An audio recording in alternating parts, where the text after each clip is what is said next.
Hello, and welcome to the Mike Ferguson Library Presents Microsoft Office Suite Integrated here on our kind of gloomy and rainy Thursday afternoon. So I'm glad for everybody who has come to join me for this.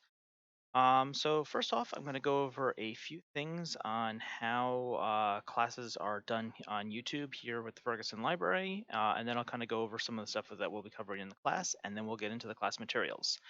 So first up with the YouTube, if you're going to follow along with the exercises as I'm doing them, you'll want to go to the address right here above my head, fergusonlibrary.org/online-tech-classes.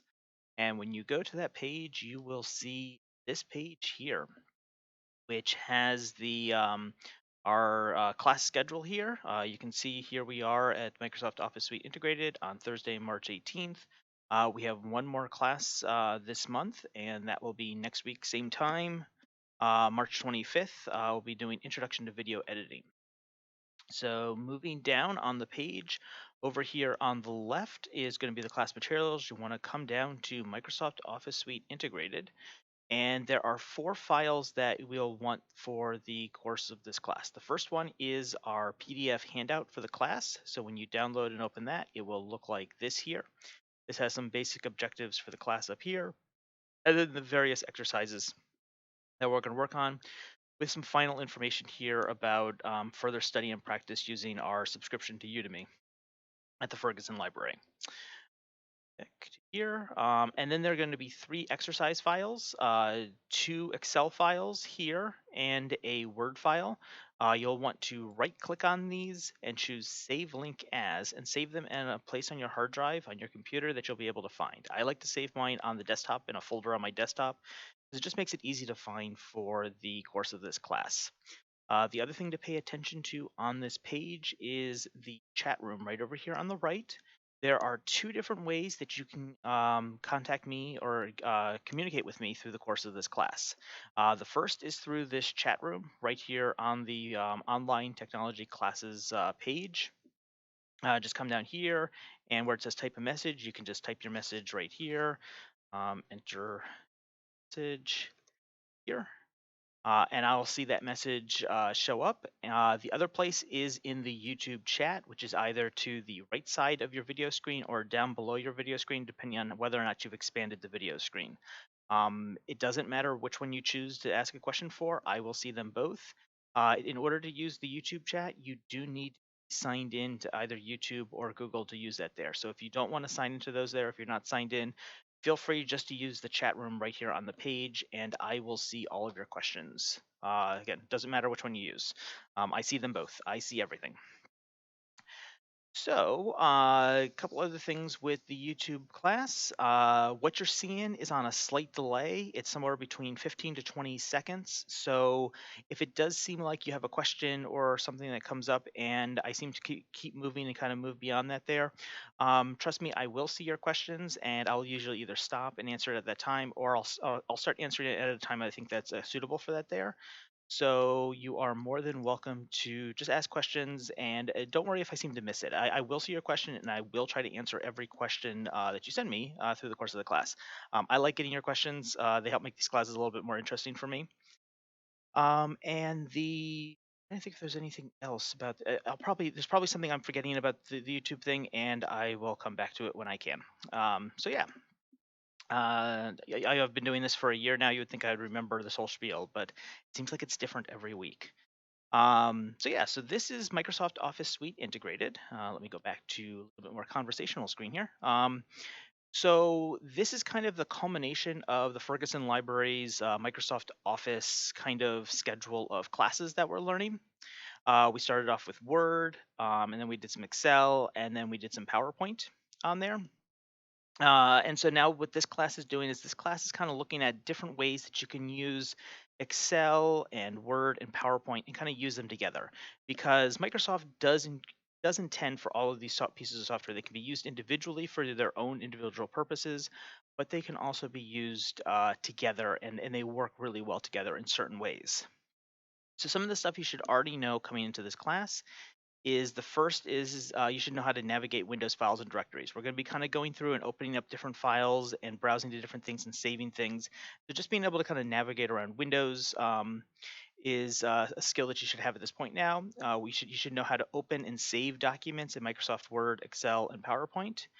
You should know how to insert tables and other objects in Microsoft Word, Excel, and PowerPoint. So those were covered in some of our earlier classes as well too. You should know how to create tables and charts in Microsoft Excel, and you should know how to organize information. So things like sorting and filtering in Excel. So these are all things that I kind of expect everybody to kind of already know coming to this class, and we're just not going to cover them. The reason why I'm bringing this up is that there's just things that we're just not going to cover in this class. If you are kind of want practice or kind of uncertain about any of those things, check out some of the earlier classes that we've done here on the Ferguson Library YouTube channel, because we've covered all of that in the basic and intermediate Microsoft Office classes earlier on. So those are all available on demand right here at the Ferguson Library YouTube channel. Now, what will this class cover? So first thing we're going to be looking at is we're going to be looking at how to embed and link data between Excel, Word, and PowerPoint. And I'll explain the difference between embedding and linking data in how it works, and kind of the things to the pitfalls to be aware of, and just the things to be aware of if you're going to be using those different kind of skills on there and such. Then we're going to be looking at mail merge. Mail merge is one of the primary ways that you can use Excel and Microsoft Word together. If you're doing things like large communications or handling lots of data and wanting to use it in different ways, mail merge is a very useful skill, and so we're going to be looking at creating mail merge, creating labels in Microsoft Word using data entered in Microsoft Excel. We'll be using the mail merge wizard for that there, and then we're going to look at kind of the more manual way to do a mail merge in Microsoft Word to kind of create a series of personalized letters. So let me know if there are any questions coming up, just checking to see if there's anything, and we will kind of get moving on. So let us start with looking in Excel and looking at the difference between linking and embedding data. So we'll go here and let me bring up Excel because this will be our exercise sheet that we're working with. Let me just make it bigger so it's easy to see on the screen. So the difference between embedded and linking data. So on it, at its most technical terms, embedded data is static and it will not change automatically. So what that means actually is that once you embed something from Excel into Microsoft Word, it's basically they are or into PowerPoint, whatever it is, that it's static and it won't change. So if you change it in Excel, you'd have to go and change it again in Microsoft Word or PowerPoint. Now, linked data, there is actually, as it says, there's actually a link. There's like a chain, a connection between your Excel file and either Word or PowerPoint. And when you make a change in Excel or PowerPoint, that change can then be updated in Microsoft Word or PowerPoint pretty easily. Now, it's an ideal kind of thing, but there are things that you have to kind of be aware of with the linking. And when we cover that, I'll talk about those kind of different things to be aware with. So the first thing we're going to do is we're just going to kind of demonstrate what the embedding process is. And I just remembered what the final thing I want to talk about classes here on YouTube. Most of you are likely watching this and it's taking up your whole screen, which is great. I like that you're seeing me here and such. But if you do want to follow along with the exercises, what I'm going to do is I'm going to go through and demonstrate a skill, and I'll walk through it and explain it. And then I'll generally give you about 2 to 3 to 4 minutes, depending on how long I think it takes, to go and do that yourself. So then you can minimize the YouTube window. I'll just be kind of quiet in the background, and you'll be able to kind of go and practice the thing in your own Microsoft Office program. It's also a good time to ask questions or have me clarify anything that I haven't gone over before, or that you aren't certain of how I went over it. So yeah, so I'll give that kind of few minutes to kind of do that there. And the other thing is that what you're seeing on your screen here, I am using Office 2016, but everything we're covering in this class will work whether you're using Office 2016, Office 2019, or Office 365. It should be very similar from one to the other.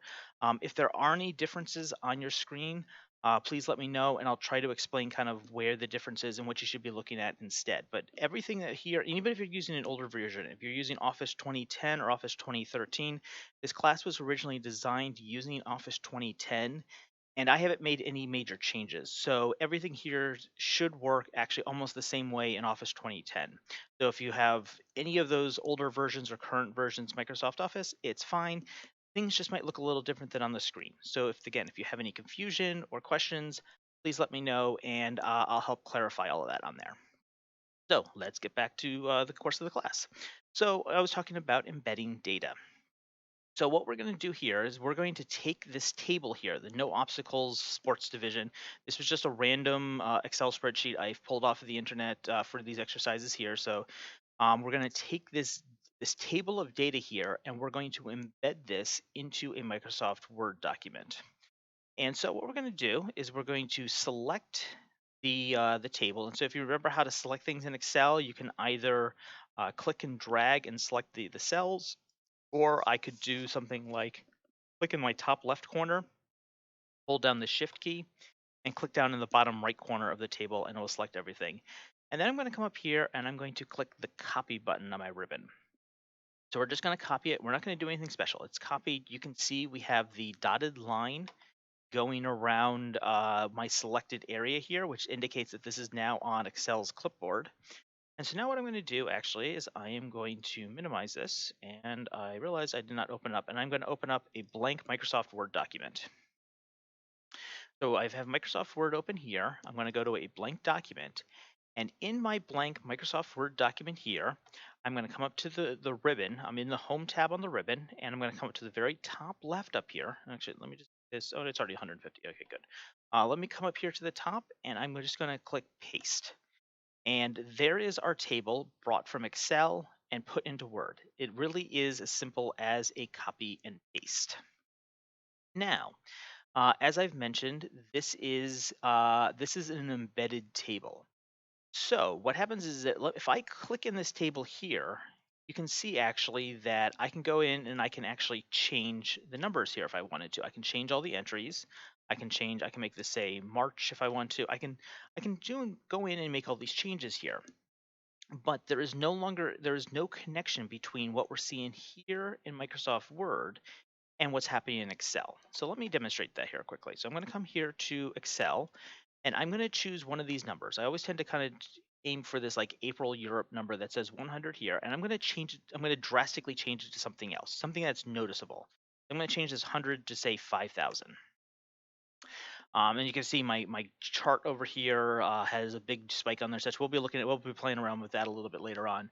But you can see over here we have 5,000. It's changed the total. It's changed the average. It's changed the total down here. So there's been a drastic change on this table here. But if I go back to in fact, what I'm going to do is I'm going to put these side by side with each other using the magic of Windows 10, just so you can kind of see. So now you can see my table over here on the left in Microsoft Word. Here's that April Europe number. It's still 100. So the changes that I made over here in Excel do not carry over to Microsoft Word if I do that simple copy and paste. And that's what I mean by embedding, is that once you take the information from here and you embed it into Word over here, just using a simple copy and paste, this becomes its own table. Now, I also want to show one of the things that you kind of also lose when you embed a table from Microsoft Excel. So I'm going to go in and I'm going to manually change that 100 to 5,000. So it should match from Word over here to Excel over here. I'm going to hit enter. You can see actually hit enter, it goes down to a new line. Even if I go out, and you can see that certain things, like for example, the total up here no longer changed. The average over here no longer changed. The total down here did not change, or the percentage down here. So the other thing that got lost was not only the link between Excel and Word, but also the math, the formulas, the functions. Because if I come over here and look at this total here, this is a sum. Remember, we in Excel we looked at the sum formulas there. There's a sum formula in this field here, but over here it's just a number. It's just a text 350. It has no more connected meaning to the rest of the table than it did over there. So what happens is that embedding is really good for grabbing a snapshot of the data that you have in Excel and to put it into to present it in Microsoft Word. Because when it comes down to it, the different or the different programs in Microsoft Office, Word, PowerPoint, Excel, the big three, all have different purposes, and they kind of work for different purposes. If you are doing a print document that you're going to be handing out to people, or making it into a PDF that you'll be sending out online, since we're doing so much stuff online nowadays, you're going to do that in Microsoft Word, because Word is designed around the idea of printing something onto paper, building a document around text, and putting that onto paper so that you can kind of give out to people. It's not designed to do the calculations and the math stuff that Excel is. Likewise, PowerPoint is really good at presenting. It's really good at presenting stuff out to other people, but it doesn't have the tools to be able to do things like that Excel does, be able to do like the formulas and the interesting mathematics, or build charts. Can do that in some ways in PowerPoint, but it's a lot easier to do that in Excel and then take that over to Excel, or take that over to PowerPoint or Word. So the embedding, by doing a copy and paste from Excel into Word, um, you end up kind of taking a snapshot. You take a photograph. It's almost like a digital photograph of that data and putting it into your presentation over here. And so that's really the reason why you want to use embedding. I just also want to demonstrate now. We're going to take a look at what happens when actually, let's take a couple minutes, and just so you kind of caught up, what you're going to want to do now is you want to open up the linked data exercise file that you downloaded from the online technology class page. Open this up in Excel. Select your the table here, the no obstacles sports division. So select that there. You're going to copy it using the copy button on the ribbon. You can either do that, or you can hit Control C on your keyboard. Then open up a new Word document and just paste. Come up here and click the paste button, or hit Control V on your keyboard and paste that table into your Word document there. If you have any questions, so take about 2 minutes to do this here, and then we'll move on. We'll look at embedding and how embedding works slightly differently in PowerPoint. So yeah, just take a couple of minutes and let me know if you have any questions.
All right, so I hope you've taken the opportunity to just do that kind of embedding the table from Excel into Word, and then just kind of played around with kind of changing some of the numbers a bit to kind of see that things really don't change. It's again that snapshot there. Now, as I mentioned, embedding something from Excel to PowerPoint works slightly differently. So let's do that quickly.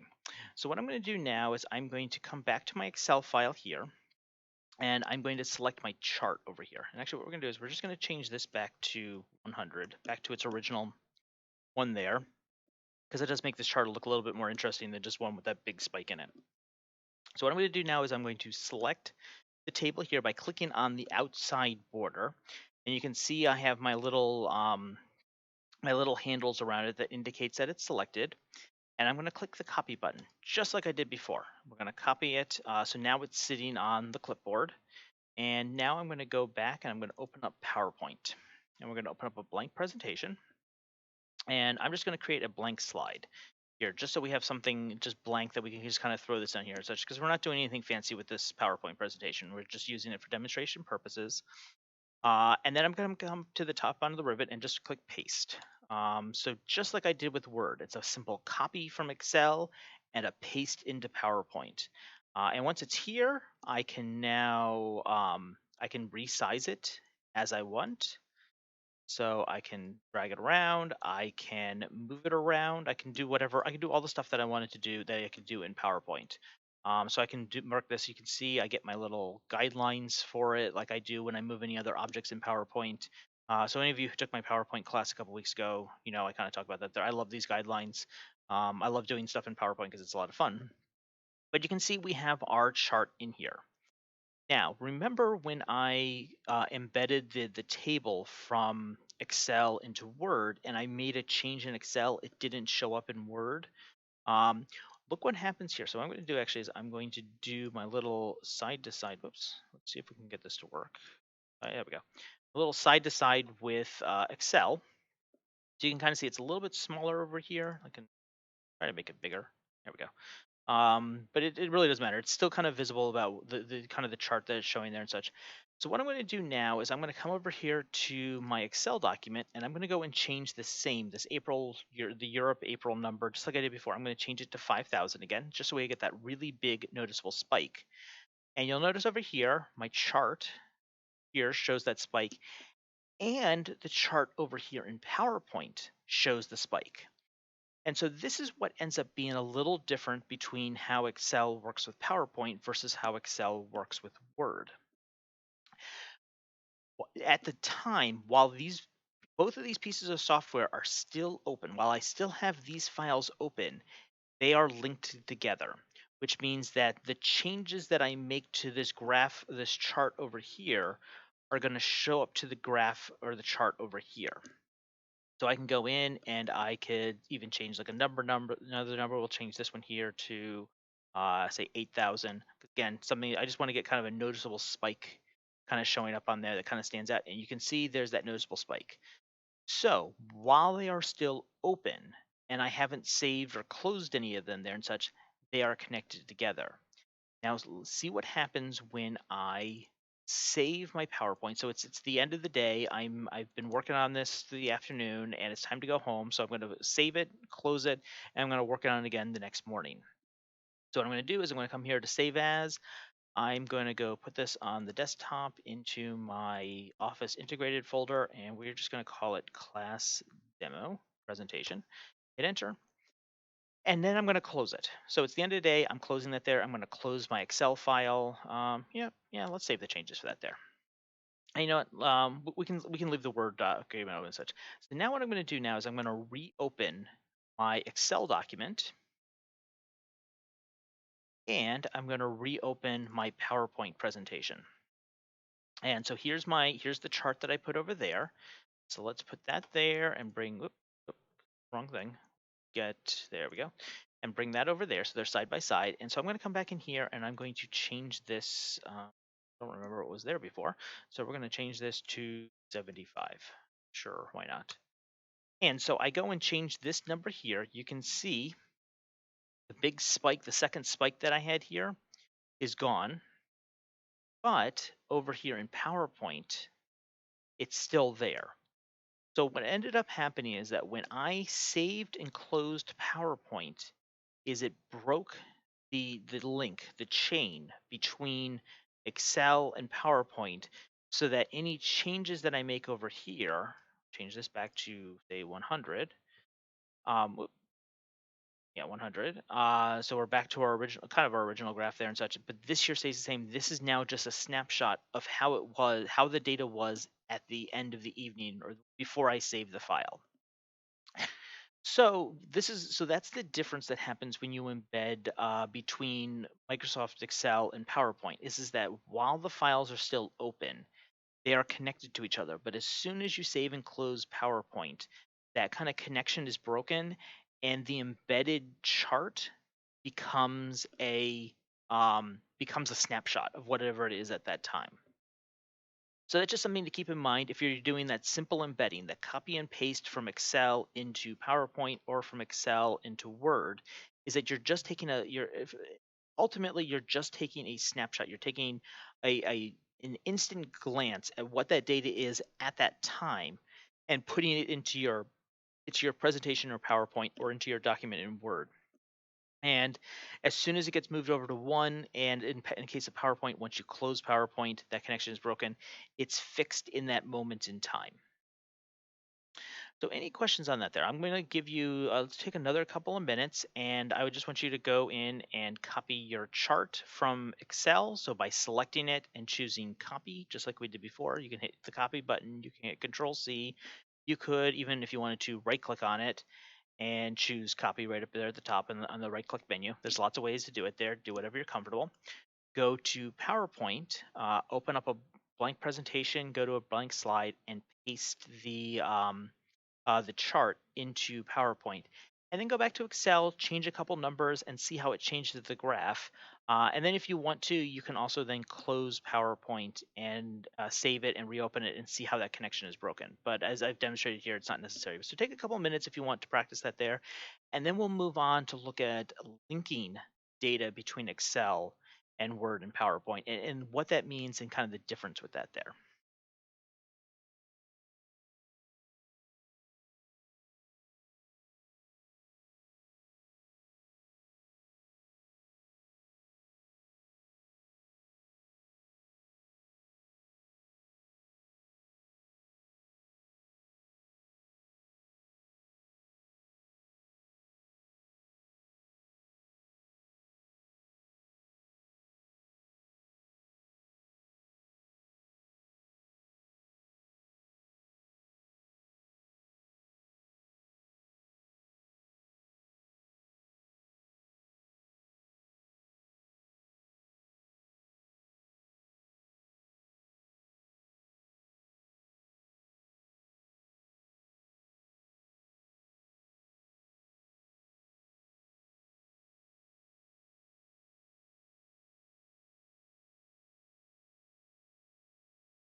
All right, so I hope you've had the opportunity to kind of practice that there. So now let's look. So we've looked at how to embed from Excel into Word or PowerPoint. Now let's look what happens when we link something between them there, and the different kind of. So I'm just going to minimize my Word thing or my PowerPoint. I'm going to come back here to Excel, and what I'm going to do now is I am going to select my table just like I did before. So linking starts off exactly the same as it does with embedding. I'm going to select the data, the information that I want to link between Excel and Word. We're going to do a link between Word right now. And I'm going to come up and click copy, just like I did before. So this first step of the process is exactly the same as it was for embedding. And so now I'm going to go back to my Word document. And I'm going to just come down to the bottom. I'm just going to go down. Let's go on to a new page. So we're coming down to a new page. And what I'm going to do now is instead of just clicking the paste button, if you notice, let me make this larger, a little bit easier. So you notice over here on the paste button, the paste button is one of these two-part buttons here in Microsoft Word.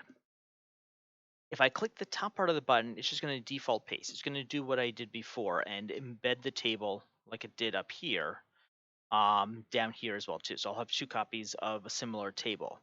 But if I click the bottom part of the button where this little downward pointing arrow indicates there's a menu, I will open up the paste menu. And in the paste menu, there's going to be an option here that says paste special. So what I'm going to do, and so this is what I want for this situation here. I wanted to click paste special, and I'm going to get the paste special window here.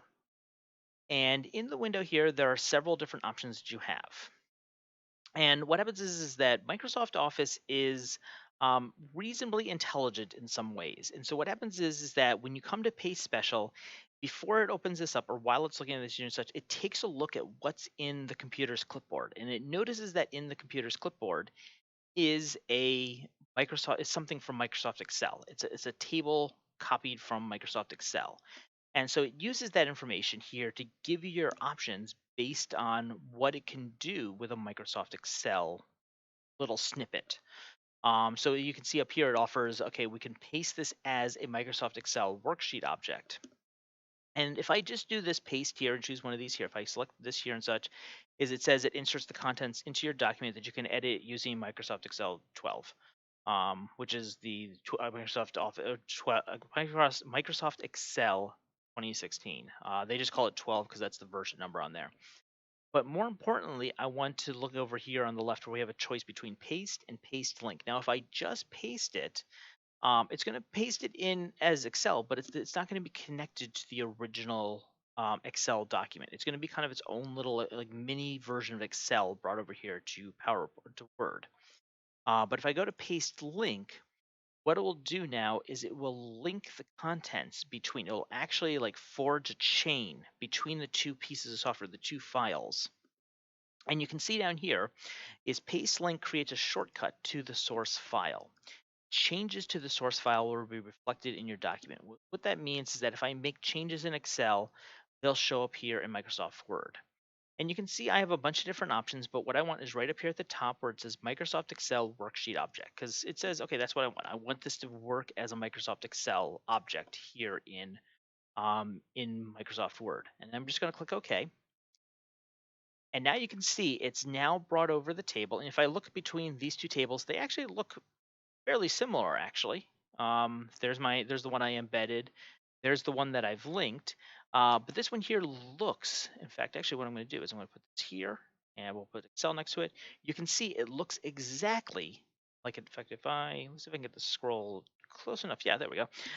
You can see they look almost exactly alike from one to the other, even down to the grid lines between the different cells. Now, there's a couple other differences that happened once I've connected this, or once I've linked this table here into Microsoft Word.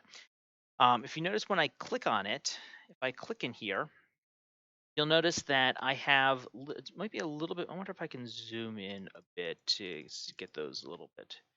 Okay, they're hard to see because they're really, really tiny, but there are little handles all around, and I'm going to shrink this back again. There's 6 handles, 8 handles. There's 8 handles all around, just as if I had inserted in like a picture or some other object using the insert menu up here. If I inserted in a picture or image, I would get these similar handles that allow me to like resize it if I want to.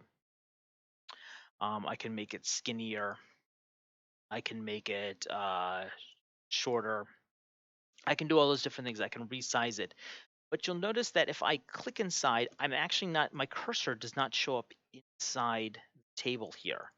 Unlike when I embedded the table up here, when I clicked inside these, you can see my cursor is inside there and I can go in and I can change the numbers. So that means actually that once I've linked this object over to here, I can't make changes with it here in Microsoft Word. And obviously I don't, because I want to make the changes in Excel. I want to use all the powers of Excel to kind of control and work with these numbers. I don't want to be doing that in Microsoft Word. So a good way to imagine what this is this is kind of like a little window that's been cut into Word that when you look through it, you see Excel on the other side of it. But there's like a pane of glass there, so you can see through it, but you can't actually like touch or manipulate any part of that there. Now, one of the nice things that you can do when you have a linked object here is if I double click on this here, you can see it opens up, it moves over to the Excel file, and it selects the table that I have over here. So it kind of focuses right onto the table that's over there. So it's really easy to move from your linked table here in Word to Excel. And now let me just, what I'm going to do is let me go and change a number over here. We're going to change this April again. We're going to do that my classic 100 to 5,000. And you'll notice over here, it did not change immediately. It's changed over here, but over here, it's still the same. So what I'm going to do, whereas remember before when when we had the Microsoft PowerPoint and we had the chart between them both, the changes that happened in Microsoft Excel happened instantly over in PowerPoint.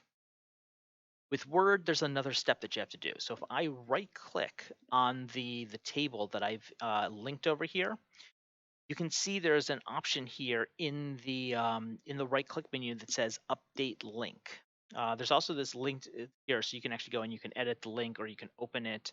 But the thing that we want here importantly is we want to update link. And what this does is this tells Microsoft Word to call home to Excel, as it were, and to see if there are any changes and to show them over here. So when I click update link, what it does is it's called home to Excel, and so okay, this has changed to 5,000, and then the math over here has also changed, and it kind of fixes all that there. So it kind of so the idea of like the window is more like say like a television monitor um, viewing Excel, but every so often you just have to kind of refresh the monitor so that it kind of like gets the new data and has it brought over. So when you link between Excel and PowerPoint, you are able to create a live connection between the changes that you do in Excel and how they show up in Word. But you do have to remember to update by right click and do update link just to kind of get that updated information. So for example, July what was actually what was the July one? I have to see July, it was 145. Okay, let's actually correct this back to what it was originally. There we go. And then over here, I just do my update link again. Update link, and there we go. So now everything's kind of matching between them again too. There's not a difference. So doing that update link just kind of syncs them together again. So what I'm going to do is I'm going to give you another 2 minutes. What you're going to want to do is go to your Excel exercise file here, choose the table just like you did when we were embedding, copy it using the copy button or Control C or however your favorite method of copying, just like you did when we were embedding it, so like we did earlier. Come back to your Word document and either go below the table that you did before or just go to a new page. And you can get to a new page by coming here to Layout and doing a page break. And it'll take you down to a new page. And then, wrong thing, come here to, and what you want to do is you want to paste and choose Paste Special. Actually, let me just copy, go, paste special. Choose the paste link option from the radio buttons over here on the left, and then choose Microsoft Excel worksheet object, and then hit OK. And what it will do is it will link your table here. So take a couple of minutes to do that, and let me know if you have any questions.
All right, so let me just quickly, it was one final thing kind of covering the linked information here. Let me just demonstrate what happens to link from Excel to PowerPoint. So I'm going to actually just minimize my Word again.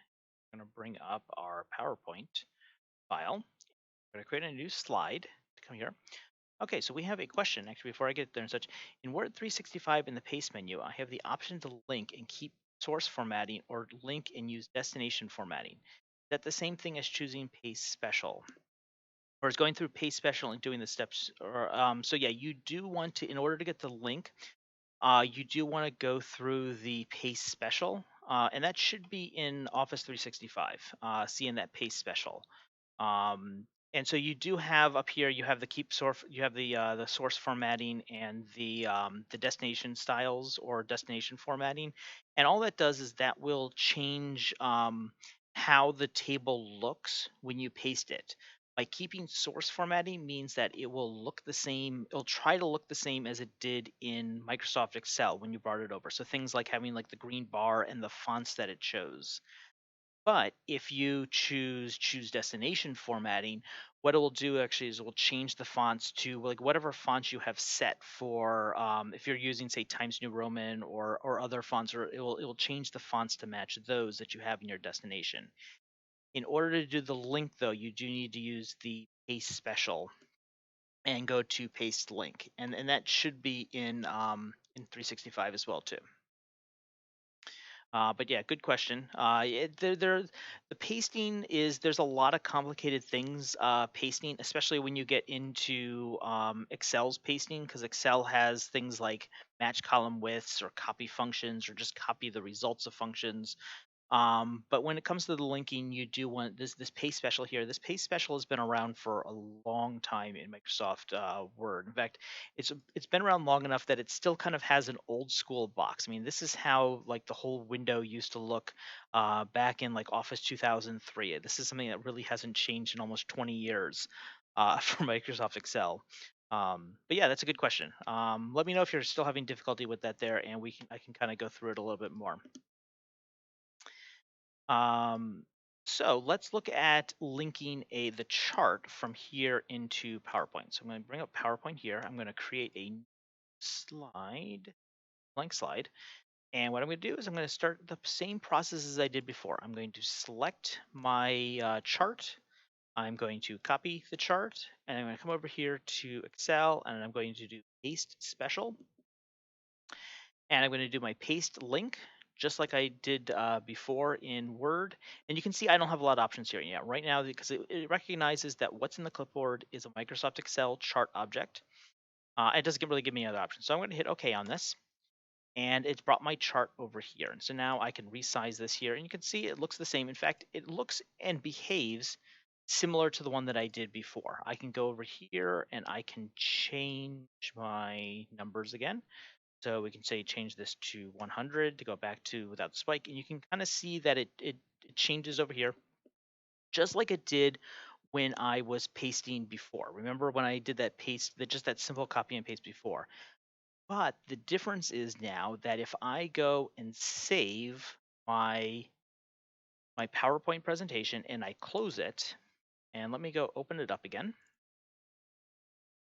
Now what happens is when I open it up, I'm going to get this little box. And actually, I wanted to make sure I could see this here and such. I could show you this here. So this box here opens up. This will always open up when you open up a PowerPoint presentation that has a link to another file, whether it be a Word file, PowerPoint. I'm trying to think why you would want to link from Word to PowerPoint. I think it's possible, but it's something I've never really played around with, but especially Excel to PowerPoint. Okay, so the question, okay, going back to the kind of the question here, I understand the difference between the formatting options. I was just wondering what the two link options are about in the paste menu above paste special. It could be that those are those could be just like an easy shortcut to do a paste a link. They may have made that easier in 365 because 365 has a lot of like niftier bells and whistles that kind of really kind of not only are the software interconnected to each other, but they're also connected to the online kind of Microsoft Office's kind of online environment. So there might be some interface things that they've added into there. What I would say is experiment, see if they do what they should do, or what you think they'll do. And if they do, then great. There's a great shortcut to use those extra icons in Microsoft Office 365. Otherwise, I just know that if you do go to Paste Special and choose it from the box there, it will behave the way that I've described it here. But definitely go experiment, check it out, and see if it'll do that there. If it does, that's great that they're adding in and improving that functionality. Because as I mentioned, that Paste Special box has been around for like 20 years without a lot of changes.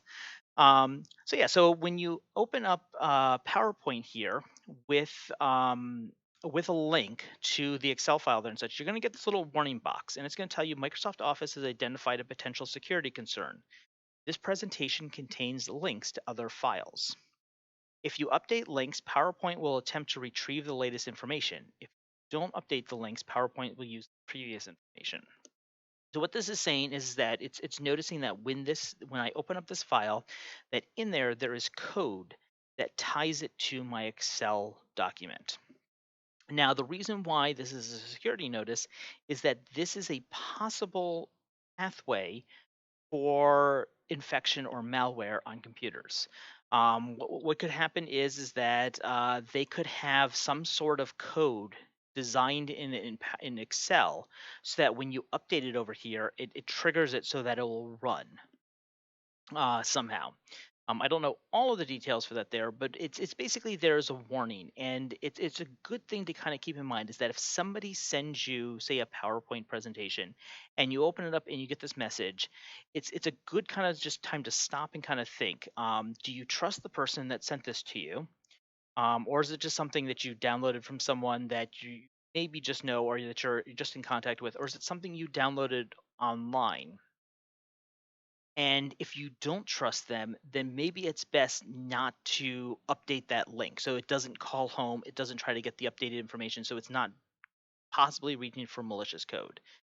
In this case, because we know that it's our Excel file, it's actually still on the same computer, we're good with this here, so I can go and click Update Links.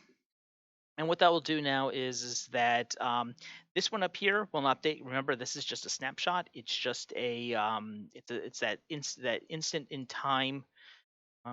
Excel. It's that instant in time when we first did that there. But this is now linked. And this here, if I go in and make my changes again, it will automatically update over here. Whereas this one, my first one will not. You can even see actually when I brought over when I did the embedded the bed of the chart here in PowerPoint, it changed the style of it a little bit. It changed the colors from what they were originally to kind of use its own colors for the theme that I have in PowerPoint. This one here is using the same colorations that Excel was using. So that's kind of the other difference that happens between the linking and the embedding. Is that when you embed in PowerPoint, it will try to match it to your PowerPoint design settings. Whereas when you link it here, is that again, this is just kind of like a window or like a monitor looking through and seeing Power Excel on the other side. So anything that, however, it looks over here. In fact, if I come over here and say, change the colors here, change colors, here we go. And I say change the colors to this here. Oh, actually, it did not update. Update link. Yeah, there we go. I have to update the link. So the numbers will update automatically, but the colors will not. But since I changed those colors, you can see it changed over there. But another question here. Do you have to have the Excel file open first before you hit the update links button? Excellent question. In fact, actually, that was a good thing because I was about to go into and demonstrate what happens with the Excel files and the Word files, and the other thing to keep in mind when you have files linked. So let me save my PowerPoint presentation, save, and let me close my Excel. We're going to save this also. And actually, let me also save my Word file here, just so I'm closing everything. It's the end of the day. And we're going to just going to demo also. All right, so yeah, excellent question. So let me go and open up, since I was looking at PowerPoint, let's go and open up PowerPoint again. And again, I get my little linked here and such. I'm going to click Update Links, and it'll go through just fine. So the answer is no. You don't have to have the Excel file open first. You can open them in whatever order that you want. In order for me to make any changes to this here, though, I do need to eventually open up the Excel file. And I could do that very easily right here from PowerPoint by just double clicking on the linked chart, and it'll open up my Excel file over here, so then I can make changes. So you can open those up in any order that you want. It was a good question, but the one thing to keep in mind is that you do need to keep, once you do a link like this, do need to keep the Excel file and either the Word or PowerPoint file together somehow. So if you go and you put a linked chart into a PowerPoint presentation and then you email it to somebody else, but you don't send them the Excel document or they don't have access to that Excel document, that link gets broken. And I just want to demonstrate to show you kind of what happens when that link kind of gets broken. Save that there. And actually, I also just let me just quickly also show you because the linked information in Word is a little bit different than it is in PowerPoint. When you open up a Word file that has a link to Excel or another file, instead of getting that security notice box that we saw in PowerPoint, get this warning here instead. And it says, this document contains links that may refer to other files. Do you want to update this document with the data from the linked files? So this is asking the same thing that that other box did. I don't know why these are different. I don't know why the Microsoft Word team and the Microsoft PowerPoint team didn't just use the same warning box. But they're pretty much asking the same question. They're alerting you that there's a file, there's a link to another file, and if you're uncertain about the source of that link, then it might be then there might be something malicious intended there. This is all kind of for your protection and security because Microsoft Office has become a common way to attack users, attack their computers, and kind of get a leg in to do kind of more damage or more hacking into the computer.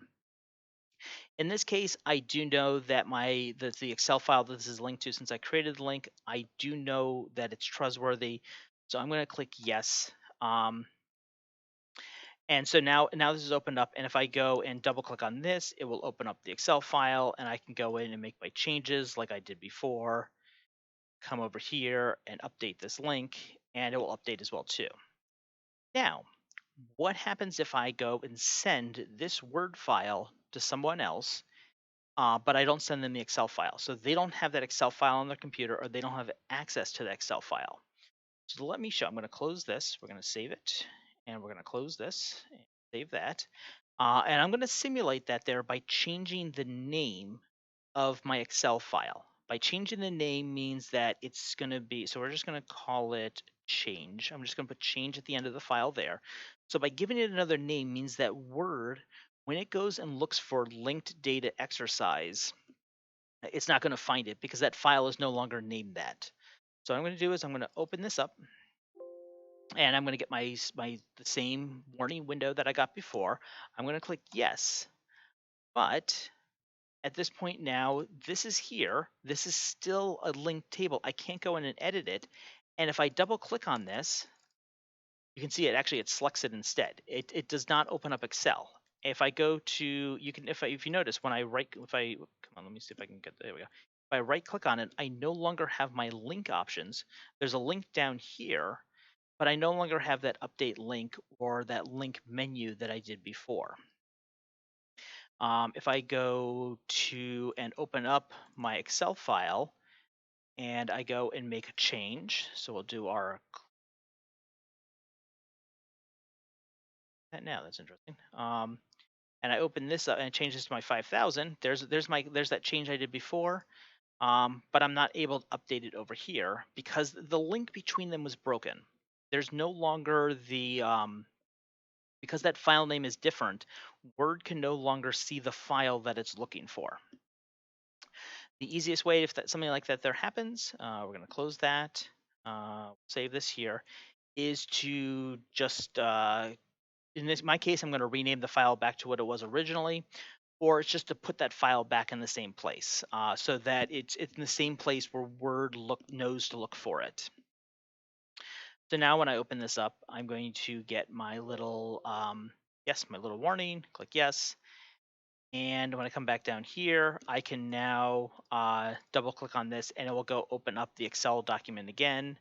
And you can see when I open it up there, it updated the link and updated the numbers.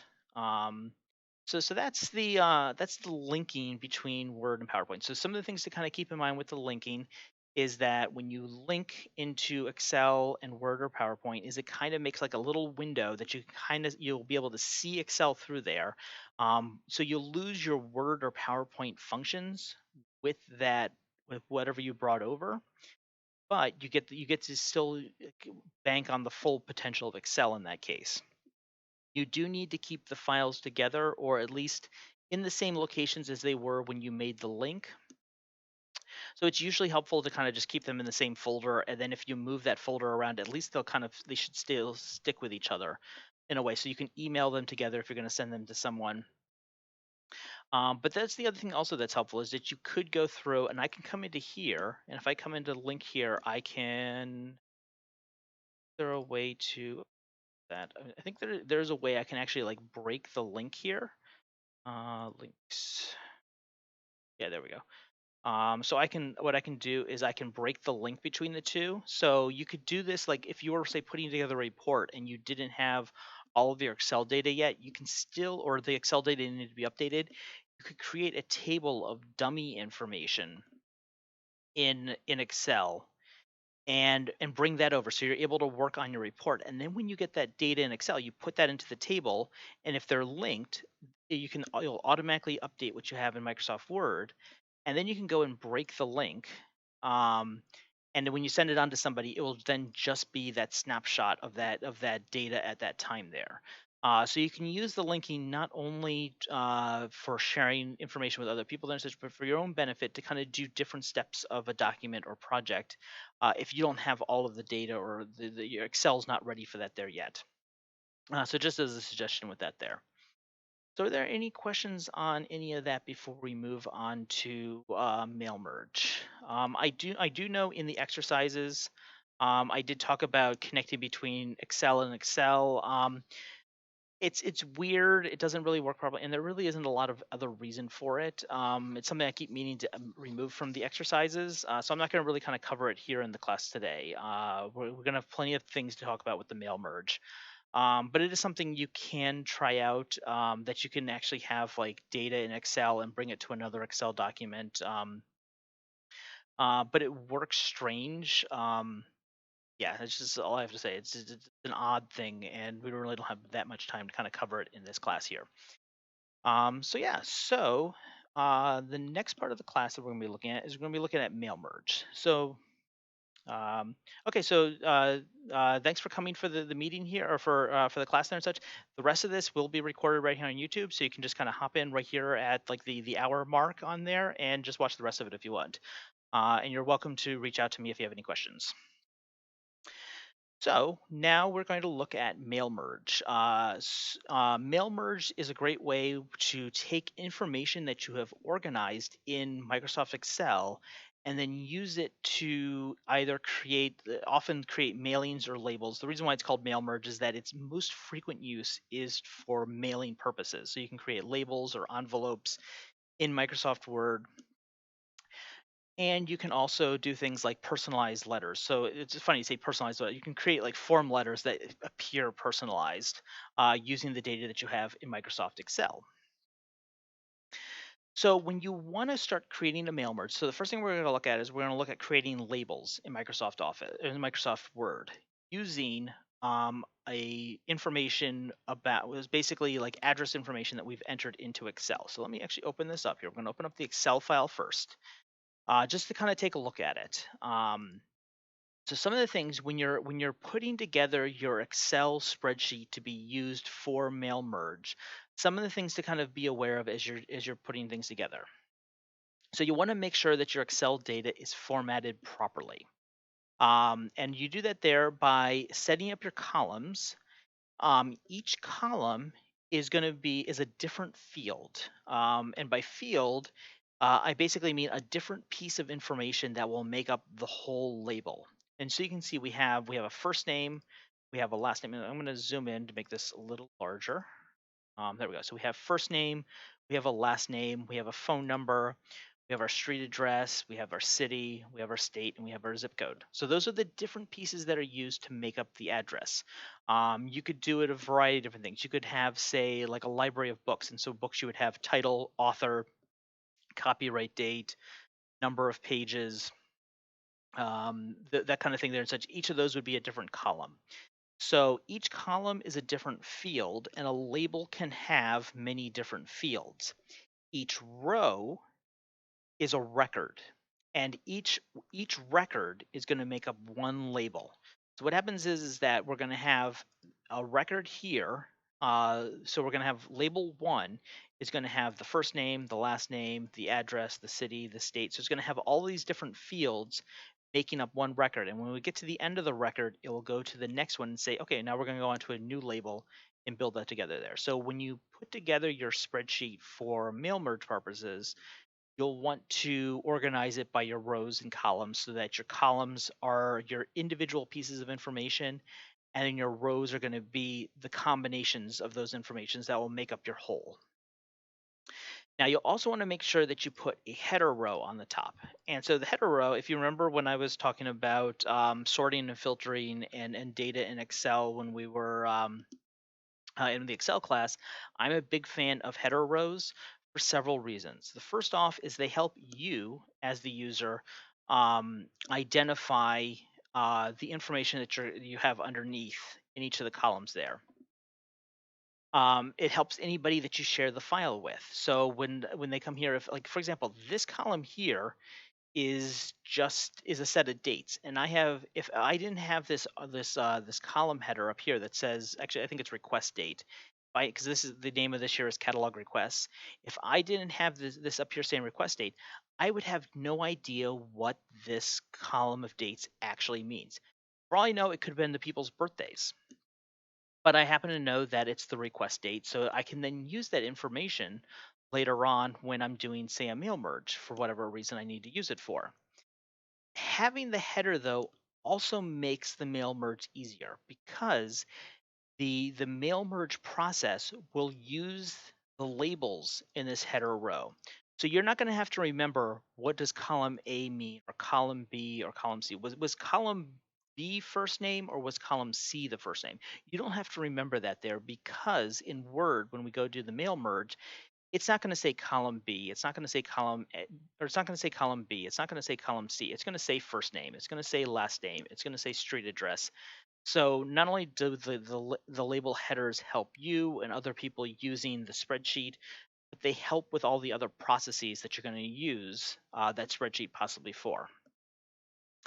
So now that we've checked our, so when you do a mail merge, the first thing that you always want to do is you want to open up your data source, usually an Excel file, and just kind of make sure that it's all formatted properly. You have your columns, you have your column headers, you have your rows, and everything just kind of looks fine. There aren't any like addresses entered into the wrong column or whatever.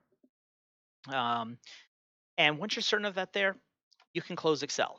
You don't need to keep that file open to do the mail merge. It's just there. The mail merge will go and pull from it when it needs to. The only time that you need to open up that Excel document is that when you want to make changes or additions to it. So with that, let us go into a blank Word document again, because with the mail merge, you'll tend to start with a blank Word document.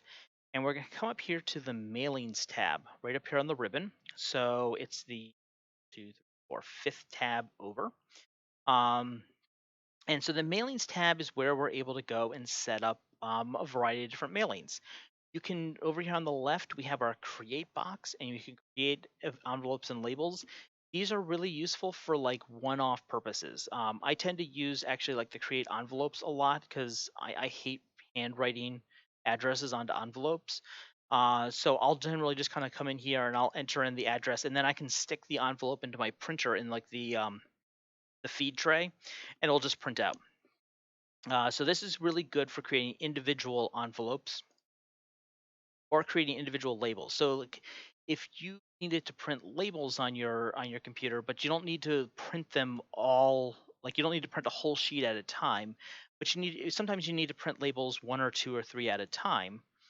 You can go in and you can enter in the address here, and then you can actually tell it either full page of the same label, or you can tell it to do like a specific, like, okay, column one, row one. You can tell it just, so if you've printed half a sheet of labels, you could tell this to print this, say, starting row 10, column 3 or whatever, and it'll print wherever the next open label is, because you've peeled off of the others. So the create is really good for creating one-off envelopes and labels. But what we're creating is we're going to be creating whole sheets of labels here using mail merge. So the first thing that I'm going to show you here is how to use a tool in Microsoft Word called the Mail Merge Wizard. Now, I've been doing mail merges for quite a while. I've been teaching this class for quite a while, doing this year. I still use the mail merge wizard almost every time I need to do mail merges, simply because even though I know all the individual steps, the mail merge wizard makes it really easy and walks you through step by step. And sometimes it's just easier to do that there than to remember all the individual things I do. So to start a mail merge, we're going to come up here to the Start Mail Merge button, and right at the bottom of the menu is the step-by-step mail merge wizard. And we're just going to click on that. And what it'll do is over on the right side, it's going to open up a little sidebar that's called mail merge. And this is kind of this is our wizard. This is going to walk us through step by step. And what I'm going to do quickly is I'm just going to camera a bit just so we can kind of see the whole thing. Yeah, if I move myself right about here, you can kind of see the whole bar, because I was sitting in the way for that. Um, so when this opens up here, the first question you get, and unfortunately I can't make this any larger. I wish I could, but I can't. It opens up and it's going to ask you, what type of document are you creating with the mail merge? Are you creating letters? Are you creating email messages? Are you creating envelopes, labels, or a directory? Now, the email messages, I just kind of want to bring up that because one of the whole things that this class is talking about is the integration between Microsoft Office programs. And so one of the other programs that can be integrated into this whole process here is Outlook, which is Microsoft Office's email and calendar program. We don't tend to do any classes on Outlook simply because it's not an easy class. Outlook needs to be set up with an email address to actually work, and if you don't do that, it's hard to kind of get a setup for like a class demonstration kind of purpose there. But you can use mail merge to set up email addresses, and instead of, say, pulling from an Excel spreadsheet of names and addresses, you can pull from Outlook's address book. So if you keep all of your contacts in Outlook's address book, so you have like their email addresses, or you have like their regular addresses or phone numbers in there, you can pull that information from Outlook and bring it into Word for your mail merge. You can also write messages here in Word and then send them out as emails, building a list that you do from Outlook. So that's what the email messages are. But for today's purposes, we're going to be interested in labels, the next one down. So we're going to click on labels. We're going to make our selection for labels. And then we're going to come down to the very bottom where it says step 1 of 6. So you can see we're going to be working with 6 different steps here. And we're going to click the next link. So it's going to take us to the next step in our mail merge wizard. So the second step in the mail merge wizard is select starting document. How do you want to set up your mailing labels? Right now, we just have a blank white page, something that it's just this right now. But what we want is we want this to be formatted to manage the different labels that we have. So what happens is that you have a couple different options. You can either change the document layout, which is what we're going to do because we don't want to use the default setup here. You can start from an existing document. So if you have done mail merges before and you have something that's all formatted and ready to go, you can use that as a template, as a base to continue your mail merge process here. Because we're starting from scratch with a blank document here, we're just going to choose this change document layout. And then right underneath is going to be, it says click label options to choose a label size.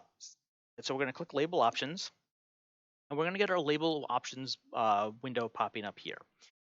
Now, when you buy labels at the office supply store, they'll generally be either like the store's brand, or they'll be, the most common thing is they'll be a brand called Avery. And when you buy them, down in like the bottom, in one of the corners or on the front of the package there and such, will be a number. And it will be a number that will be, for example, like 4380 or 5380, 7132. It'll be 4 digits, sometimes longer number than such. But that number there, you can actually use to identify the label that you need. So if I come over here and I choose Avery US letter, and I choose like 5380, it will automatically format the labels to match that specific model number of labels.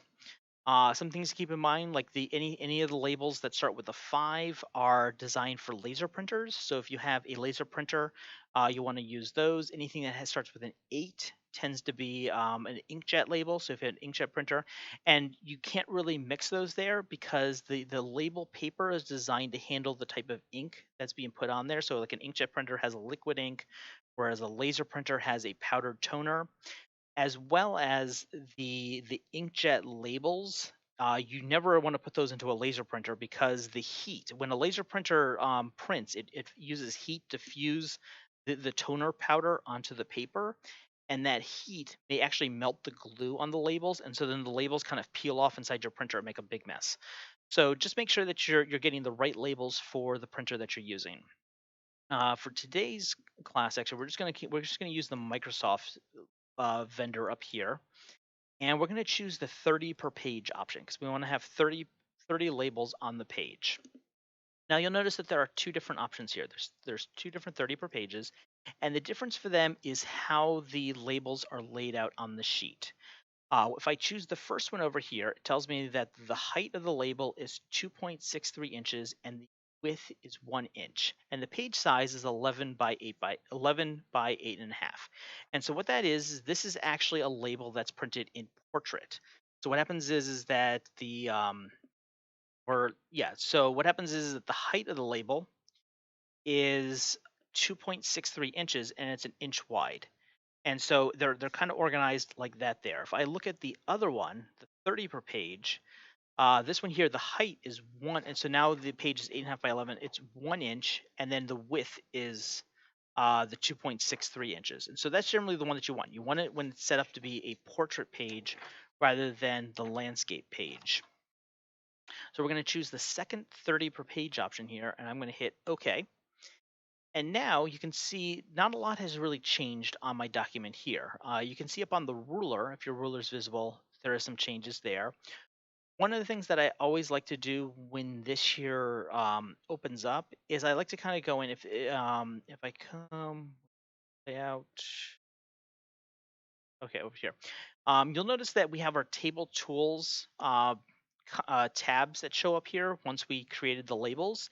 And if we come here to the layout tab, and over here on the left, it says view grid lines. When I turn that on there and such, it actually just it turns on the invisible lines that set up the border of the label on there. And I just like that there because I like that visual cue to kind of see when I'm actually putting the text into the label, how it will look on the label itself. So if you're not seeing these lines, you'll want to go to the layout tab under table tools and choose the view grid lines, and then come back to the mailings.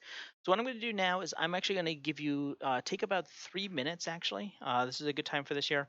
Open up your Microsoft Word. Open up a blank Microsoft Word document. Come to the mailings tab, and you're going to come to Start Mail Merge, Step-by-Step Mail Merge Wizard. And then the first thing you're going to choose is when it says Select Document Type, you're going to choose Labels. Go to Next. And then label options, you're going to choose Microsoft, and you're going to choose the second 30 per page on there and hit OK. Cancel. And then if you're not seeing the grid lines on there, come here to Layout and choose View Grid Lines just to kind of see those on there. Again, I just like that visual cue. These lines will not print on your final document. They're just there for a kind of a visual cue for you. So take about 3 minutes, and then we'll move on to actually putting content into our labels.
Great. So I hope you've been able to set up this is the base of your labels here in Microsoft Word using the Mail Merge Wizard.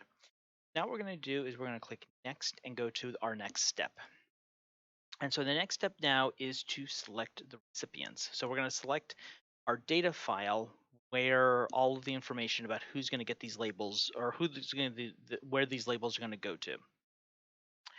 We have three different options here. The first is use an existing list. Now, in almost every case, if you're using Excel for your data source, this is the option that you'll want. The next option is select from Outlook contacts, which, as I was talking before, is you could use your address book in Outlook and pull all that information there. So if people who are organized in that way, they can use that information. And then finally, there's type a new list, which means you can actually like manually type out all the different things that you want to have on the label there. For our purposes here for the class, we're going to use an existing list. And then down here under use an existing list, we're going to browse and we're going to go locate the file that we want to that has the information that we want to use for our mail merge. So I'm going to click browse. I'm going to get my standard Windows file browser window here. And I'm going to go to where I saved the Excel spreadsheet that I had opened earlier. So I have it on desktop, I have it in my Office integrated folder, and I have the mail merge exercise XLSX file. You want to make sure you choose the Excel file and not the Word file if you have them in the same folder. So I'm going to click the Excel file there, and I'm going to hit open. And then I'm going to be asked to choose which table I want to do. The spreadsheet that we had two different tabs on it with two different tables of information. For the purpose of this exercise here, we're going to choose catalog requests, which is that first tab that's on there. I'm going to choose that and I'm going to hit OK. And when I hit OK, it's now going to open up this little window here. And let me a little bigger. There we go. And in this window here is all the different entries that got pulled from the Excel file and brought them into this table here. So you can see I have, and if you look right up here on the top, last name, first name, street address, it's using the column headers that I put into my, in fact, actually, hold on, let me actually select a different list. Let me just quickly just show you uh, what something there. So I'm back here where it's select table. Down here on the bottom underneath here is a checkbox that says first row of data contains column headers. So when I was talking about the column headers before, if you've used the column headers as you should, you want to make sure that this box here is checked. If you don't, then it's just going to have column A, column B, column C, and whatever in that first row will be counted as its own record as well too. But if you've used column headers, then you want to make sure this is checked. So go here, I'm going to open this back up again. Okay, here we go. So you can see over here, and so some of the things that you can do in this box here is you can, right over here on the left, is we have these check boxes. If the box is checked, that means it's going to use that record to create a label. I can unselect them all by clicking the checkbox at the very top, and you can see now they're all unselected. So it's not going to use any of them, and then I can actually specifically choose the ones that I wanted to create if I just want to create a certain specific labels. Some of the other things you can do is down here we have our Refine Recipients tools. So just like when you are in Microsoft Excel, you can sort and filter your list of information.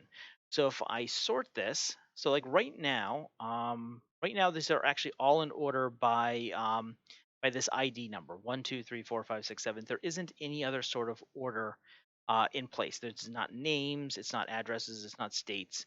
But if I wanted to, I can sort this by whatever means that I want. So, for example, if you're say doing a bunch of mailings and you're doing a bunch of the labels, and you know that okay, so things that need to get sent to the West Coast need to get mailed out first. So you want those labels to be at the top of the pile so that those can get put onto whatever you're mailing and get those to the post office while you're still working on the later part of the mailings. So you can do a sort by state if I wanted to. So if I go here and do a sort by state, and then say I want to do, I can do then say by last name. And so what this will do now is this will sort all the records by state and then alphabetical by last name within that state. So if I hit OK, now we have our Alaska, and then these here are in alphabetical order by last name. So all the people in Alabama, they're in order by their last name. Come down to Connecticut. These are all in their name as well too. So you're able to sort kind of and get the labels into the order that you want them to be in. You can also filter. So if you're doing a mailing and you don't want to send to everybody on your mailing list, but suppose you want to send something just to the people in, say, New Mexico. I can come over here and I can say, okay, we're going to send everything to, we're going to choose state is equal to, and I'm going to put in NM for New Mexico. When I hit OK, it's now going to show me only the Mexico options that are on there. So I was able to filter and select just the state that I wanted to do. I could do it by request date. I could say, okay, I only want to see everything that's by request date after like March 3rd, March 18th. Anything that's after March 18th, I want to send the labels to that because anything before that, I've already sent out the mailings for that there. So actually, let's just clear the filters. There we go. So we're back to our alphabetical organizing here. Some of the other options that you have down here is you have find duplicates. This is really useful if your data is organized properly. What this will do is this will go through and see if you have any duplicate entries. So is there the same name and address entered in, and it will give you a choice of being able to do something with them. Because when you mail things, it costs money, and you don't want to like say mail two things to the same person when you just need to be mailing one. Find recipient allows you to search for a specific recipient. And then finally, validate addresses allows you, if you have a link to, it's usually a paid link. So a paid link to something like stamps.com, or you can even pay to link to the Postal Service. What it will do is it will go to like their service. Like the Postal Service has a service that will make sure that the addresses are formatted properly and match what they have in their database for those addresses. So we see this a lot online actually now when you say if you're doing any online shopping and you'll put in your address and then when you click submit it'll pop up a box saying you've entered your address this way, but the Postal Service has a record for your address written this way. Do you want to use this formatting? And so that's what the validated addresses will do is it will make sure that the formatting matches with what the Postal Service recognizes and may even match against certain databases of information to make sure that you have the right name and address and that that person is still there kind of thing. But it is a paid service normally. So for our cases, we're going to make sure that we have everything selected right here. So we're not going to really make any changes. I sorted it, but you don't have to sort it there. And I'm just going to hit OK. So what I'm going to do now is I'm going to give you 2 minutes. I know it's just one step, but there was a lot of kind of discussion, a lot of things to go over there. So take a couple of minutes. Make sure that you're into step 3 of the mail merge wizard. You want to use an existing list, and then you'll want to browse. Find the linked, what do I call it? The mail merge exercise.xlsx file, the Excel file that's the mail merge exercise. Choose the catalog requests. So here, go find your mail merge Excel file, choose the catalog requests option here, make sure that the first row of data contained, this box down here is checked, hit OK, and then with this box, then just hit OK, and then you're set to go. So take a couple of minutes to do that there, and then we'll move to the next step where we start actually building the labels themselves.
All right. So I hope everybody's been able to select their list. So now we're going to move on to our next step. So I'm going to click next, and it's arrange your labels. Now you'll notice that once I chose a bunch of information, it started putting. There's now something actually showing up in all my labels here. I get this little line that says next record on all the different labels. And what this means will make sense in just a little bit. But you notice my first box over here is empty. And so this is where we're going to start constructing our first label on there. Now, when we come here to arrange your labels, it actually gives us several different options here. We get like an address block, we get a greeting line, we get electronic postage. This is something that also ties into if you have something like a stamps.com subscription and be able to actually like automatically just print the postage onto your envelopes or your labels. You can tie this into that there. So there's some like pre-built kind of information that's here. And what we're interested in today is we're interested in the address block because we want to make a mailing label that has an. And so if I click address block, it will automatically put together all of the different pieces from our Excel spreadsheet that make up an address. And so Excel's pretty intelligent. It can see that, okay, so there's a first name and a last name field. So you're going to want those will get combined to put together as a name. There's a street address field. That must be an address. So it puts that into the street address section of the address. There's a state, there's a city, there's a zip code. So it's able to pull all those together. And as you can see over here, is it assembled the address fairly well. Here's our first name, our last name, here's our street address, here's our city, our state, and our zip code. And it even added in the punctuation, the comma between the city and the state.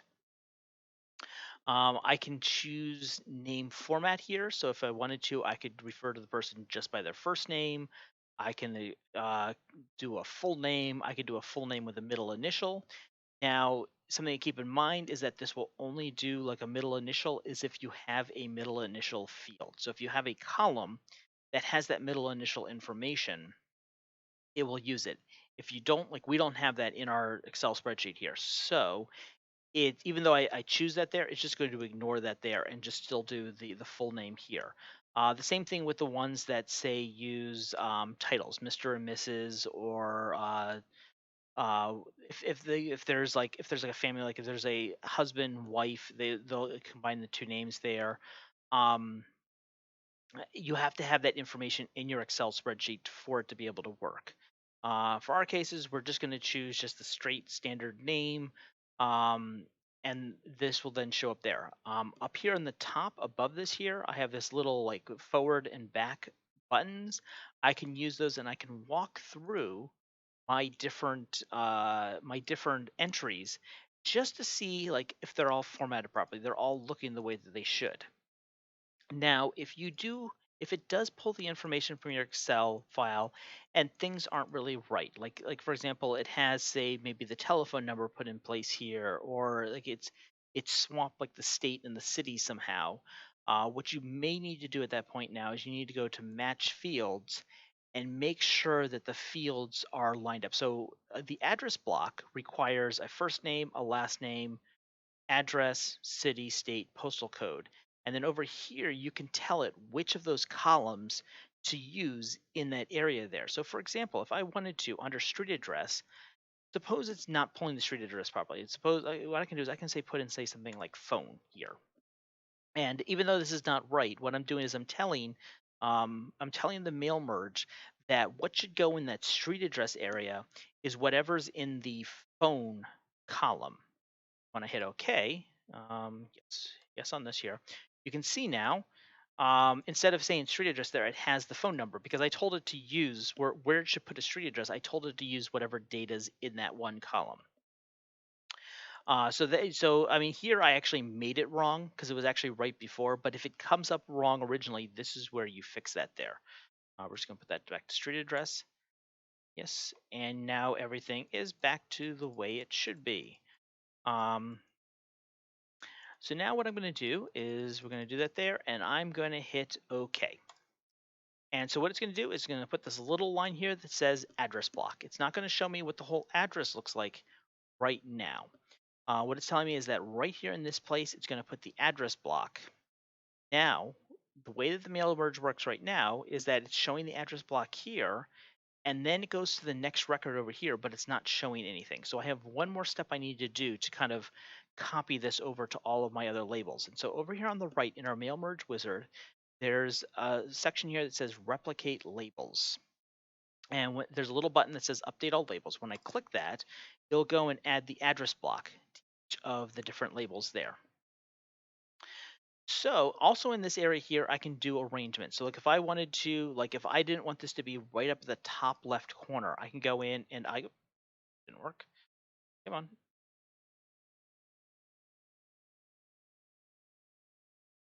not working. I was hoping, no, there we go. Hold on, shift enter. I can then move it down a line if I wanted to, or I could move it more center by using the space bar or my tab key if I wanted to. Tab takes me to the next cell there, but you can arrange where this shows up in the label if it's not exactly where you want it to be. Just kind of playing around with that there.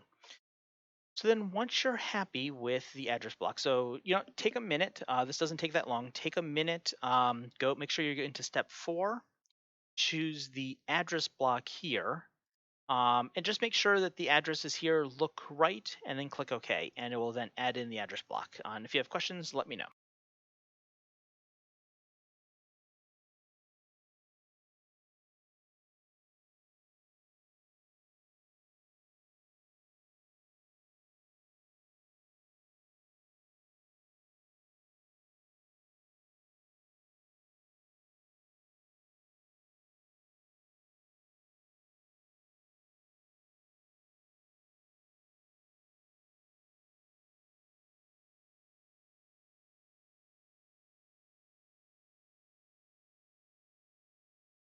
All right, so I hope you've added the address block to your labels. And now we're going to move on to our next step.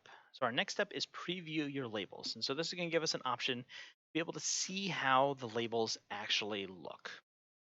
And so what happens is you can see it puts in, and so there's the name, there's the address, there's the city, state, and zip code, and there it is for all the different other labels as it goes through. And as I scroll down to the bottom of the page, I can see how a single page of my labels is going to look.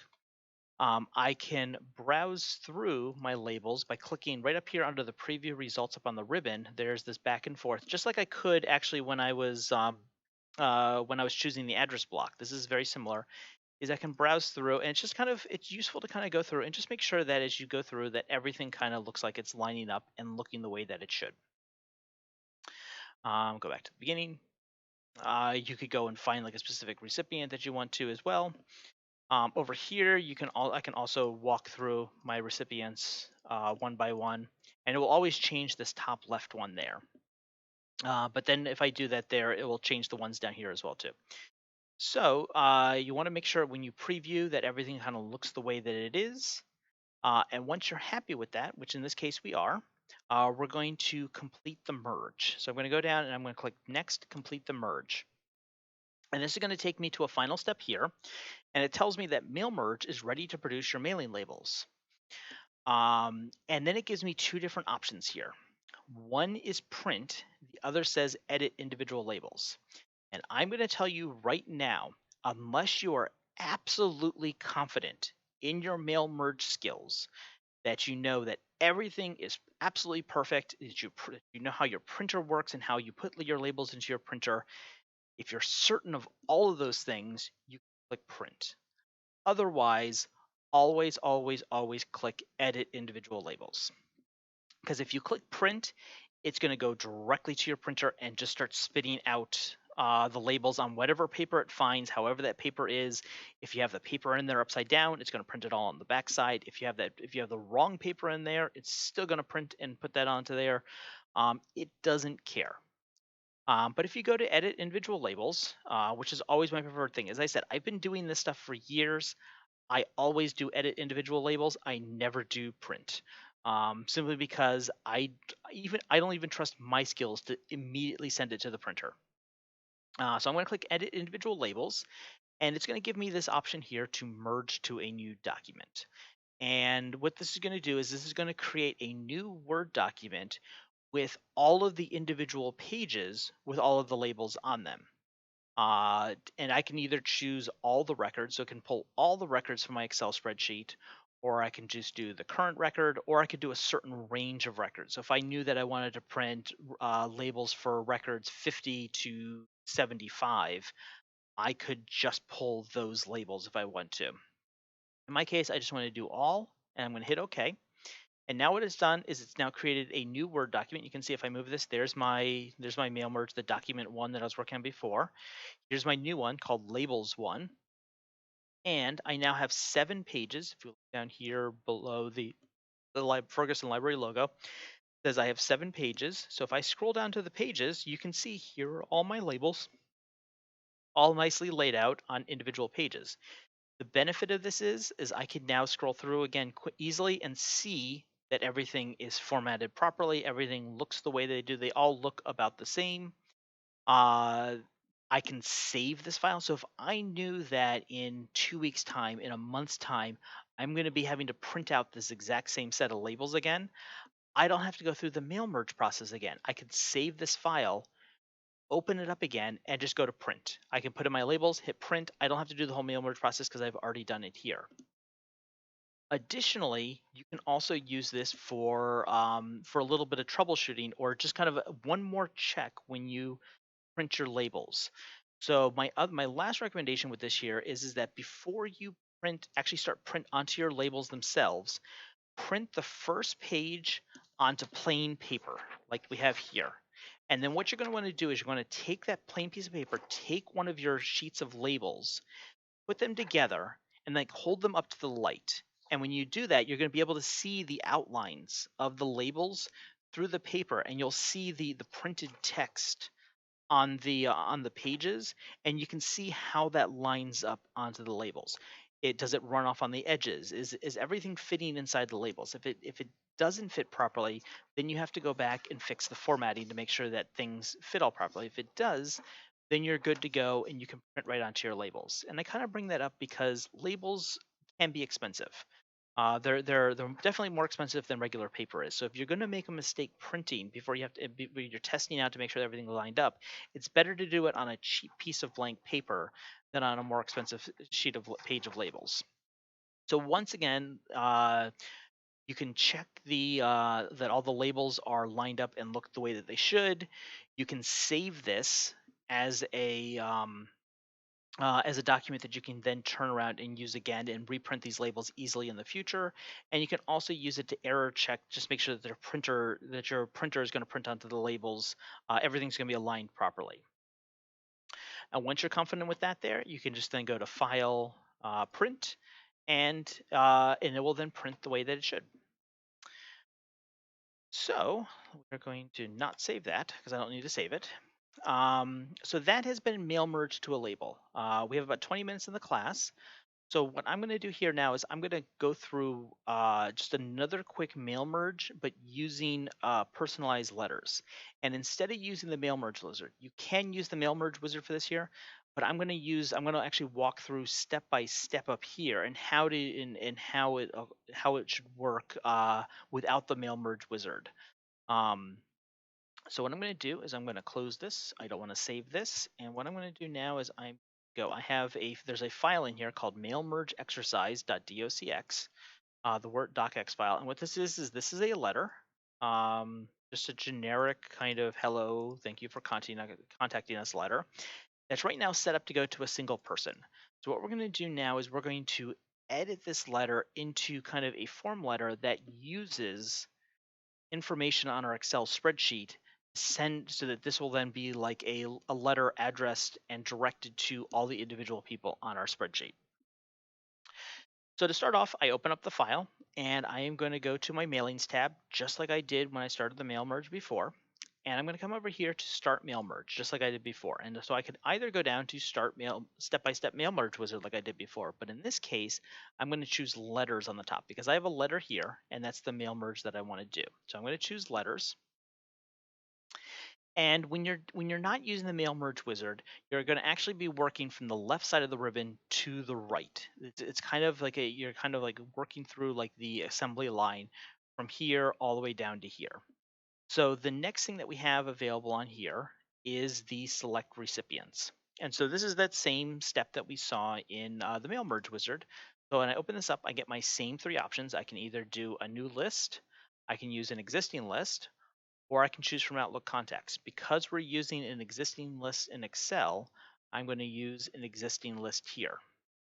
I'm going to browse to my Excel mail merge Excel document. I'm going to hit open and I'm going to choose the catalog request. Once again, I'm going to make sure that the first row of data contains column headers. This down here is checked, and I'm going to hit OK. And now you notice nothing else is popping up, but now a bunch of other buttons up here have lit up. These were all grayed before. So the first thing I have is I have the edit recipient list. And so if I click on that there, I get my mail merge recipients here like I did before in the mail merge wizard. So I can go through, I can do my sort, I can do my filter, I can select the ones that I want to send or unselect the ones I don't want to send. I can do all of that here. I'm going to hit OK. And now moving over is the next section here on the ribbon is write and insert fields. And now there's things in here, for example, there is the address block. So remember we put the address block onto our labels the other time. If I wanted to use an address block, I could go and just click and insert it in right now. We have a greeting line, which will automatically do like a dear or to, or however the greeting line is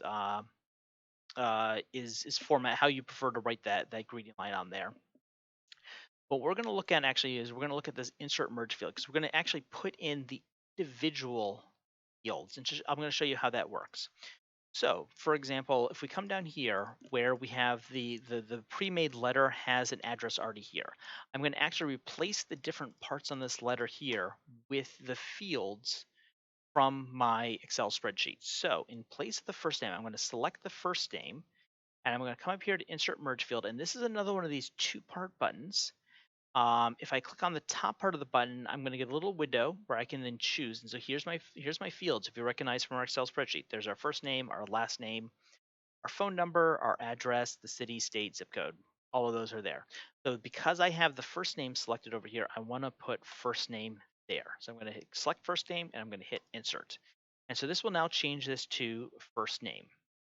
And I'm going to go through and I'm going to do it for each of the different parts of this address. Now, if I click on the bottom part of the menu here, I can actually, I don't have to open up the window. I can select right from this menu that's here. So for last name, I'm going to choose last name, highlight the address, and we're going to put street address, and then we're going to put city, there's the state, and they were wrong before because they put the full name of the state where we actually want the postal code for the postal abbreviation, and then we're going to put zip code. And so there, we have now assembled our address here. We have our first name, our last name, our city address, city, state, zip code. And you'll notice now there's also this highlight merge fields button lit up here. If I do that there, that just highlights like what are actually merge fields in the letter. It's just a useful visual cue that if you're looking at this here, you know where it's going to be pulling information from another source. And then there's some other places that we can go in and we can add in. So down here in our on the greeting of the letter, it mentions the first name. So we're going to come down and we're going to replace the first name here with first name again, just like we did before. And you can see once this field is in, this field here is like a word or a letter. I can do punctuation around it. I can do formatting. So if I wanted to, I could make these first up fields up here, I can make these bold. And then each name will show a bold on there. So I can do all of these different kind of formatting things with these fields and treat them like I treat other text in Microsoft Word. And now what I'm going to do also is we're going to come down here and I'm going to say, thank you for inquiring about our wind products on, caps lock's on, and then because we have a request date in our data, we can put that in there. So we're going to go back to mailings and I'm going to insert request date. So now we'll say, thank you very much for inquiring about our wind products on whatever date that they requested that there. So you can see you can insert these fields. They don't just have to be on a label. They can go anywhere into the middle of the text. So if I wanted to, I could go in and just drop this person's zip code right in the middle of this paragraph if I wanted to. I don't have a reason for it. I'm going to delete it, but I could. I can put those fields anywhere into this text. And so that's actually something to keep in mind is that we're doing this year, we told it that we're doing mail merge for letters, but to Word, even though this is formatted as a letter, this could be formatted as an essay, and I could pull information from the from Excel and put them into here, and it doesn't matter where I put them there. As long as it's all a Word knows is that, okay, in this place, we're going to our catalog request table and we're pulling whatever information we're asked to pull and put it here. It doesn't care what's going on around it. It's just going to put that field there. So you can use it also for whatever kind of purposes. I've used mail merge to write HTML code for web pages because I had something I was repeating a lot. I wasn't repeating a lot. It was like the code. I was doing something that was kind of repetitive code, but I had to change information. Like I was building like a profile page, and it was really easier to enter the profile information into Excel and then use mail merge to actually write the HTML code, pulling all those different pieces to build the profile page. So you can mail merge in kind of a variety of different ways. So now once you've chosen where to insert your fields, we're moving from left to right across our ribbon. Our next thing over here is preview results. If I turn this on, this will now show me what it will look like when the mail merge happens. And I, just like before, I can walk through all of my different records here and just kind of see how they look. And so we're seeing it's getting the right first name, the dates are there, moving through. So once I'm happy with how this looks, I can now move to the far right button that says Finish and Merge. And this is going to open up a menu, and it's going to give me three options here. The first is Edit Individual Documents. So this is that same as Edit Individual Labels that we saw when we were using the Mail Merge wizard. The second one is Print Documents. Once again, unless you're absolutely certain that you have everything in your Mail Merge correct, don't ever choose print documents. I always just go to edit individual documents just to have one or two more opportunities to make sure that everything is correct. The other option is send email messages, which will work with Outlook to send out email messages. So we're going to choose edit individual documents, and just like it did with the labels, I'm going to have the option, I'm going to choose all records. Just like it did with the labels, it's going to open up a new Word document that we have here called Letters 1. And now on each individual page is going to be its own letter with each of each record kind of having that updated information. And so now what I can do is I can now go send this to my printer, or I could save this as a file. So if I ever need to pull up and send these letters again for whatever reason, I can just open it up and resend it there. But I have a shows 39. There are only 39 more records. Oh no, hold on. It said we're at 200.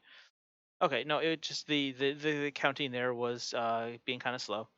So yeah, so we have 200 pages because there's 200 letters that it's now all sent to. And so that is mail merge in Microsoft Word using Word and using Excel and into Microsoft Word. So if there's any questions, this is a good time to ask them about anything that we've covered in today's class.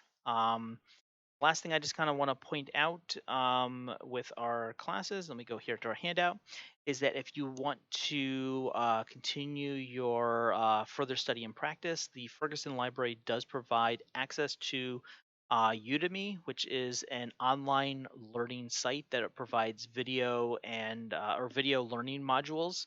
I've highlighted several suggested courses that kind of cover some of the stuff covered in this class, as well as stuff covered in our Microsoft Office series.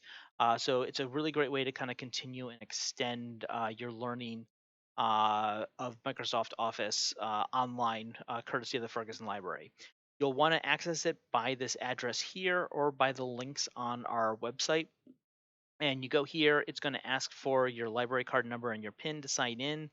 And then once you're there, you will need to sign in with a Microsoft or Google account. That way, they're able to kind of keep track of your progress because you can start and stop courses, and it will just kind of remember your progress, keep track of your progress on there. So yeah, but there's some really great kind of learning there to do. Next week, I am going to be doing introduction to video editing. We're going to be looking at the Lightworks video editing software. So if you want to kind of just learn kind of a crash course on how to start working with a nonlinear video editor, same time, 2 o'clock next Thursday afternoon. I'll be here for that on our YouTube channel. So with any of that, if you have any questions, I also would appreciate if you went and completed a feedback survey here at projectoutcome.org/responses/56170. Right now, I'm up in the air about what our April schedule is going to look like. I don't know if we're going to have any kind of an April schedule right now, but if there's things that you would like us to help to teach or learn, I'm always looking for suggestions. This survey here is not only does it provide feedback on this class, but it gives you a good opportunity to provide suggestions here. So with that, thank you very much. I hope to see you next week. I'm going to hang around for a few more minutes to see if there's any questions. But with that, I hope you have a good afternoon and a very good weekend. Stay dry and warm out there. Thank you.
I'm not seeing any questions.